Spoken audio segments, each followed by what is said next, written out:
Hello student, कल के video में हमने पैरामीशियम का संवर्धन पढ़ा था। ठीक, कि किस प्रकार से पैरामीशियम का संवर्धन किया जाता है। और जो आज के वीडियो में हम पैरामीशियम की वाह संरचना जो इलेक्ट्रॉन सूक्ष्मदर्शी से देखी जाती है उसके बारे में अध्ययन करेंगे। ठीक, तो सबसे पहली बात, पैरामीशियम की हम वाह संरचना का भी अंदर अध्ययन करेंगे और जो उसके अंदर जो अंगक पाए जाते हैं उनका भी अध्ययन करेंगे। ठीक, तो सबसे पहले हेडिंग डालना है हमको पैरामीशियम की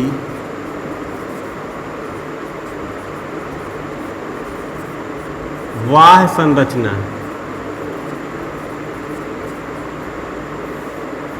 ठीक, वाह संरचना के साथ साथ हम अंदर की संरचना का अध्ययन भी करेंगे। ठीक, ये सिर्फ संरचना है, इसके सभी अंगकों के बारे में और जो वाह स्ट्रक्चर इसके बारे में हम अलग से अध्ययन करेंगे आगे के टॉपिक में। इसमें सिर्फ हमको जो अंगक इसमें पाए जाते हैं बाहर और अंदर उसका अध्ययन करना है। ठीक, तो जो पैरामीशियम की वाह संरचना अगर हम उसको सूक्ष्मदर्शी से देखें तो इस प्रकार की दिखाई देती है, स्लीपर जैसी। जैसे चप्पलों का साइज या आकार होता है, चप्पलों के सोल का आकार होता है, ठीक वैसे ही इसका भी आकार होता है। ठीक, और इसीलिए इसे स्लीपर जंतु भी कहते हैं। अब जो पैरामीशियम की वाह संरचना में हम बहुत सारे रोमाब जैसी संरचना देखेंगे। बाहर की ओर रुए टाइप की संरचना होती है। ठीक, इसे पक्षमाभिकाओं की कतार कहते हैं। पक्षमाभिकाएं या सिलियर या रोमाब हम कुछ भी कह सकते हैं।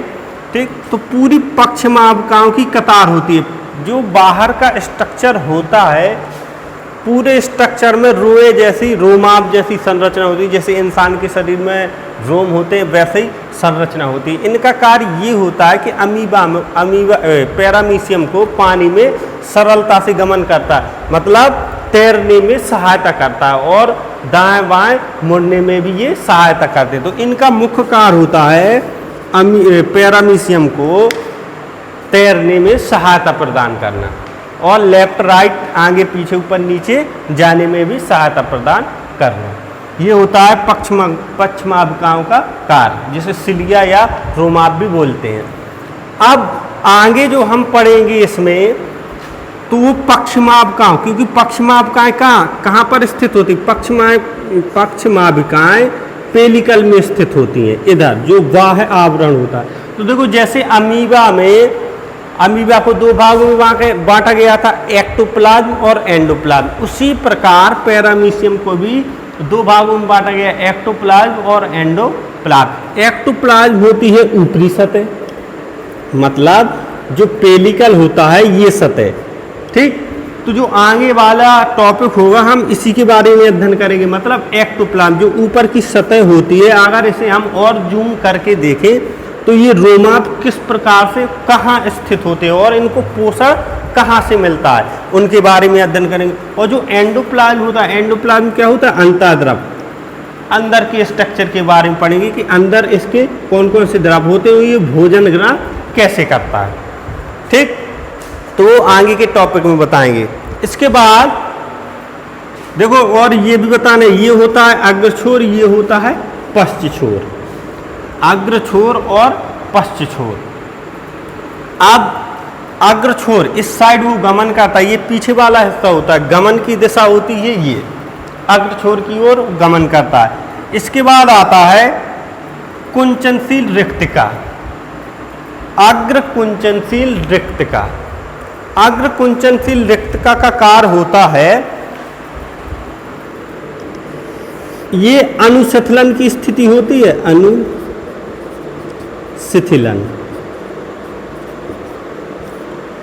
ठीक, ये तब की स्थिति होती है जब ये फूली नहीं होती है, पिचकी हुई होती है। तो जो अग्र कुंचनशील रिक्तिका होता है या संकुचनशील रिक्तिका होता है, जब इसमें संकुचन नहीं होता, ये तब की स्थिति है। और जब इसमें संकुचन होता है तो ये क्या होती है, फूल जाती है।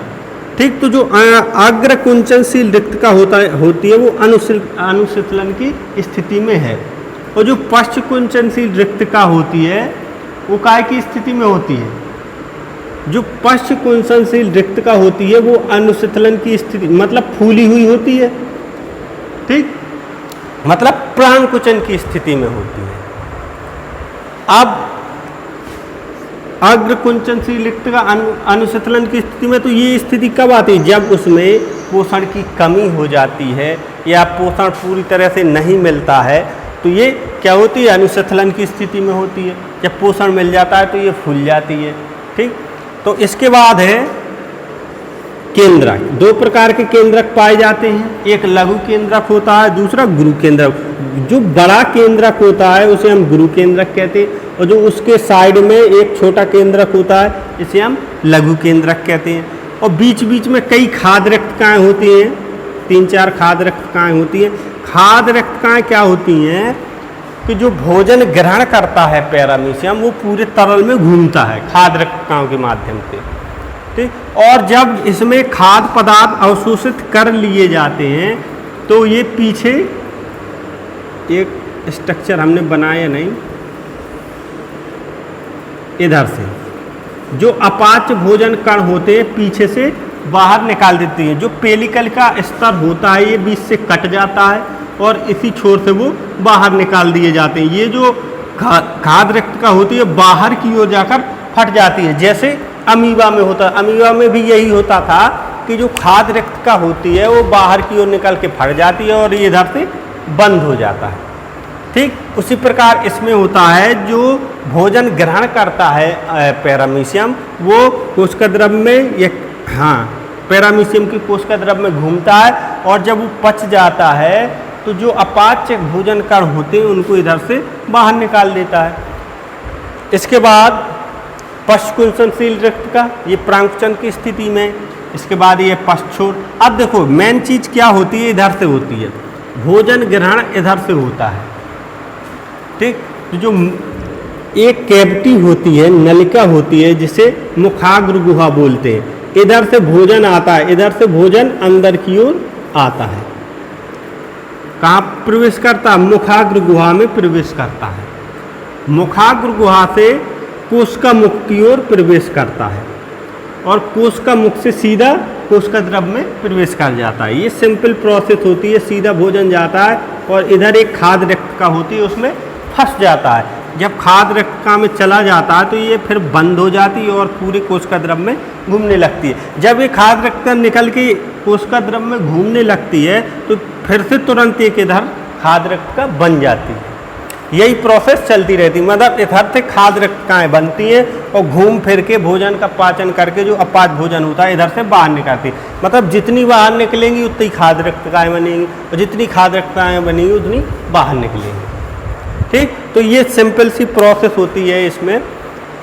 तो आपको ये चित्र बना लेना है, किताब से बना लेना है। सबसे पहले संरचना में ये चित्र बनाना है, इसको लिख देंगे।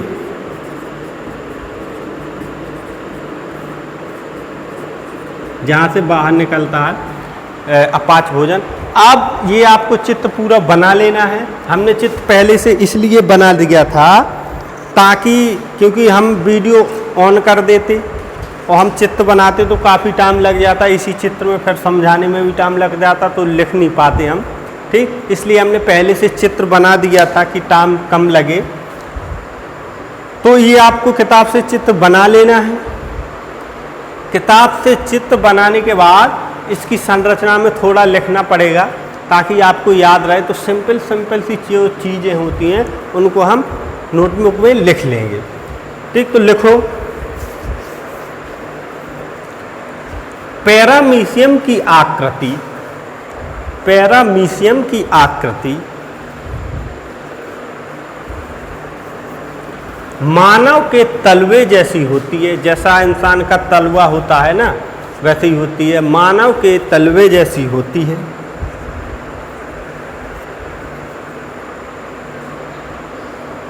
इसलिए इसे स्लीपर जंतुक कहते हैं, इसलिए इसे स्लीपर जंतुक कहते हैं।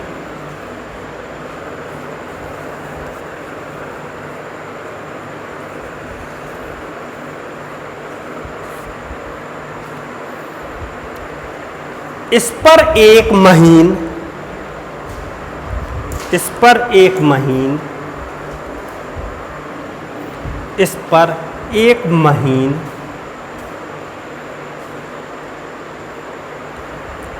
सुदृढ़ परंतु लचीली, सुदृढ़ परंतु लचीली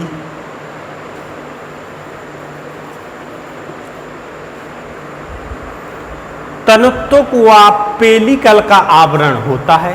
तनुत्वक व पेलिकल का आवरण होता है, मतलब सुदृढ़ और लचीला एक आवरण होता है, जो बाहरी आवरण होता है, जिसे बोलते हैं तनुत्वक व पेलिकल। ये वाला वह आवरण होता है जिसे तनुत्वक व पेलिकल कहते हैं।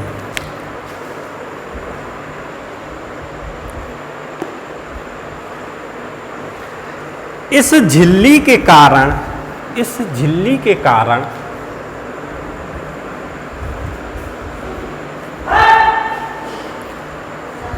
पैरामीशियम का आकार निश्चित होता है। पैरामीशियम का आकार निश्चित होता है।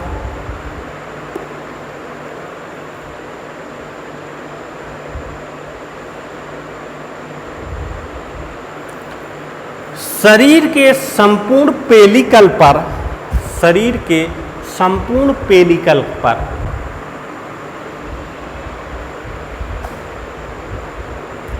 लगभग निश्चित दूरी पर, लगभग निश्चित दूरी पर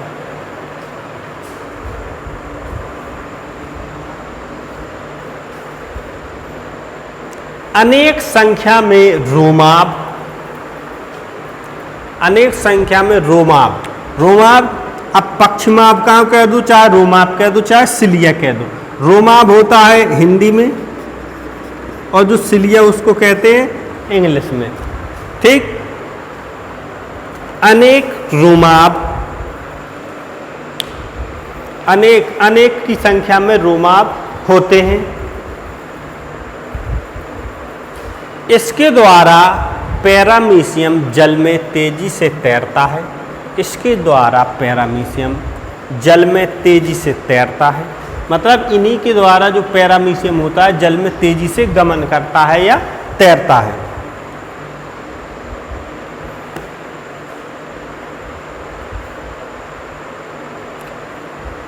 देखो, अधर तल पर एक परिमुखी खांच होती है। अधर तल पर एक परिमुखी खांच होती है, ठीक। अधर तल मतलब बीच में एक परिमुखी खांच होती है, ये परिमुखी खांच होती है,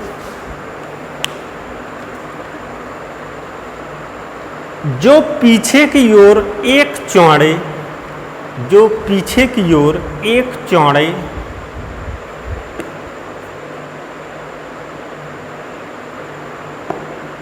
जो पीछे की ओर एक चौड़े कीपनुमा प्रकोष्ठ में प्रवेश करती है। कीपनुमा प्रकोष्ठ, इसको बोलते हैं हम प्रकोष्ठ। कीपनुमा प्रकोष्ठ में प्रवेश करती है, ये नली है, ठीक, जो कीपनुमा प्रकोष्ठ में प्रवेश करती है। इसमें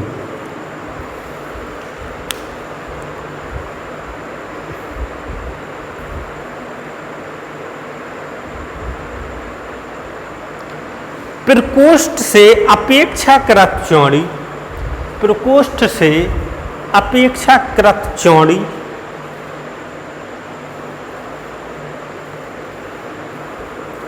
कोशिका गुहा, कोशिका गुहा मतलब प्रकोष्ठ से, ये प्रकोष्ठ होता है, ये थोड़ी उसमें चौड़ी बनी है, हमसे पतली बन गई है। ये प्रकोष्ठ चौड़ी होती है, जिसे हम क्या बोलते हैं, कोशिका गुहा या मुखाग्र गुहा, ये कोशिका गुहा या मुखाग्र गुहा बोलते हैं इसे, ठीक।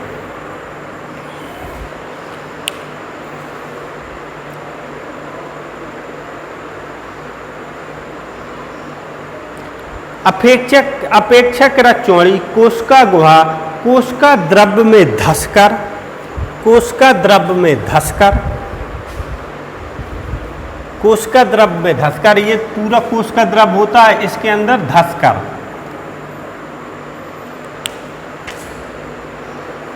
कोशिका मुख में खुलती है, कोशिका मुख में खुलती है। ये कोशिका द्रव में धंस जाती है और कहाँ खुलती है? कोशिका मुख में खुलती है, इधर, ठीक, कोशिका मुख में खुलती है।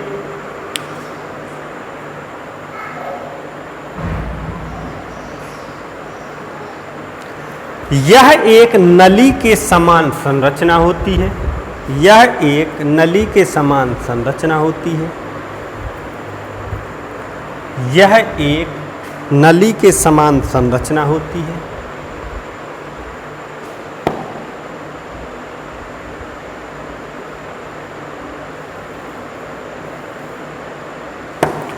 पैरामीशियम अपने भोजन का अंतर्ग्रहण इसी उपकरण के द्वारा करता है। पैरामीशियम अपने भोजन का अंतर्ग्रहण इसी उपकरण के द्वारा करता है, ठीक। तो जो पैरामीशियम होता है अपना भोजन का अंतर्ग्रहण इसी उपकरण के द्वारा करता है। सबसे पहले जो प्रकोष्ठ होता है जिसमें मुखगुहा होती है वो अंदर की ओर जाती है, ठीक, और कोशिका द्रव में धंस जाती है और फिर आगे कोशिका मुख में खुलती है, ठीक। और जब कोशिका मुख में खुलती है तो भोजन के कारण इधर चले जाते हैं, मतलब कहाँ? खाद्य रक्तिका में चले जाते हैं और फंस जाते हैं और फिर खाद्य रक्तिका क्या होती है? अलग हो जाती है।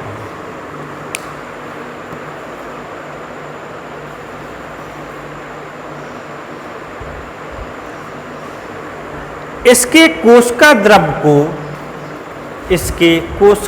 को एक्टोप्लाज्म तथा एंडोप्लाज्म में विभाजित किया जा सकता है। इसके कोशिका द्रव को एक्टोप्लाज्म तथा एंडोप्लाज्म में विभाजित किया जा सकता है।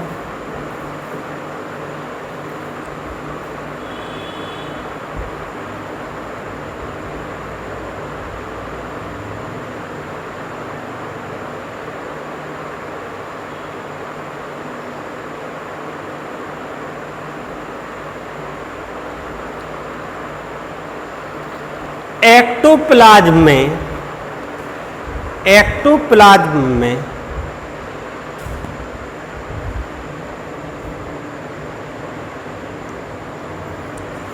स्थित, मतलब इसको दो भागों में विभाजित किया जा सकता है, एक तो एक्टोप्लाज्म, दूसरा एंडोप्लाज्म। अब एक्टोप्लाज्म में स्थित, अब जो बाह्य आवरण, एक्टोप्लाज्म क्या होता है? बाह्य आवरण, एंडोप्लाज्म अंतः आवरण, ठीक। तो बाह्य आवरण की बात कर रहे हैं हम, ठीक। एक्टोप्लाज्म में स्थित आधारी कणिकाओं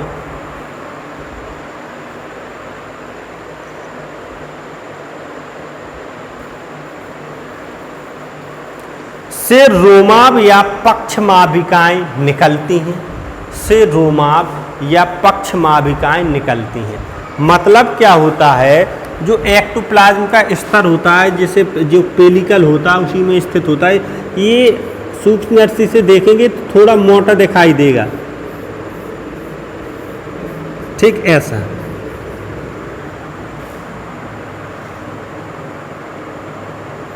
ठीक, इनके बीच में क्या होता है? एक ऐसी संरचना पाई जाती, जैसे इतना मोटा दिखाई दिया तो इनके बीच में ऐसी संरचनाएं होती हैं। वो अभी हम आगे आपको स्ट्रक्चर बताएंगे, उसमें आपको समझ में आ जाएगा। ऐसे जिसे आधारी कणिकाएं बोलते हैं, इन्हीं आधारी कणिकाओं में बीच बीच में क्या होता है? गड्ढा होता है। जैसे हमारे सर के बाल होते हैं, जहाँ से उगते हैं वहाँ पर जैसे हम बाल को उखाड़ते हैं तो वहाँ पर एक गड्ढा टाइप का होता है हल्का सा, वैसे ही इनमें भी गड्ढा टाइप का होता है, ऐसे।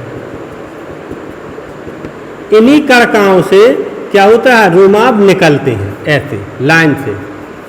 इन्हीं कणिकाओं से रोमाभ निकलते हैं बाहर की ओर, मतलब ऊपर की ओर ऐसे रोमाभ निकलते हैं। पूरे शरीर में ऐसे रोमाभ होते हैं, ठीक, ऐसे रोमाभ निकलते हैं।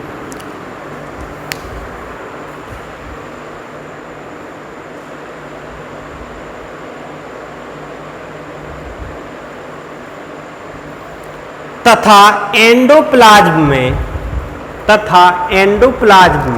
एंडोप्लाज्म क्या होता है? अंतर का आवरण होता है।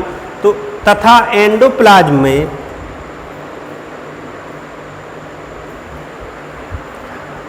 अनेक रिक्तिकाएं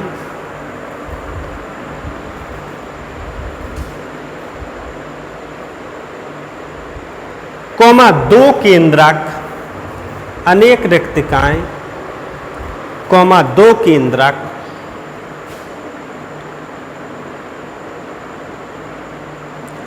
तथा अन्य अंगक पाए जाते हैं,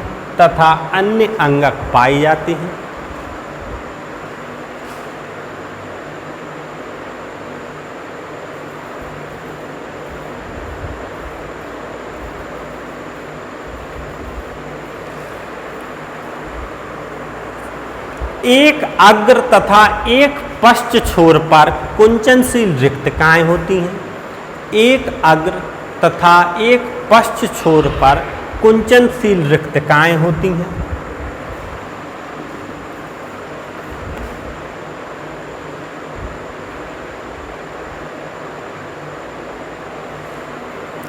कोशिका द्रव्य में अनेक खाद्य रिक्तकाएं पाई जाती हैं। कोशिका द्रव्य में अनेक खाद्य रिक्तकाएं पाई जाती हैं।